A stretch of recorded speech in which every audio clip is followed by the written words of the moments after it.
بسم اللہ الرحمن الرحیم۔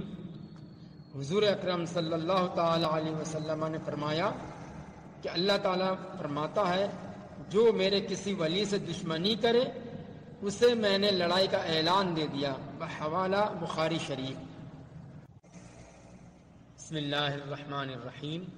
رسول اکرم صلی اللہ تعالی علیہ وسلم نے ارشاد فرمایا جس نے استخارہ کیا وہ نامراد نہیں ہوگا، اور جس نے مشورہ کیا وہ نادم نہیں ہوگا، اور جس نے میانہ روی کی وہ کنگال نہیں ہوگا۔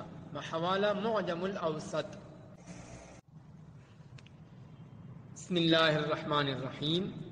رسول اکرم صلی اللہ تعالی علیہ وسلم نے ارشاد فرمایا تکبر حق کی مخالفت کرنے اور لوگوں کو حقیر جاننے کا نام ہے۔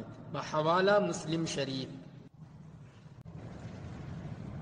بسم اللہ الرحمن الرحیم۔ رسول اکرم صلی اللہ تعالی علیہ وسلم نے ارشاد فرمایا جس نے جان بوجھ کر نماز چھوڑی تو جہنم کے اس دروازے پر اس کا نام لکھ دیا جاتا ہے جس سے وہ داخل ہوگا۔ بحوالہ حلیۃ الاولیاء۔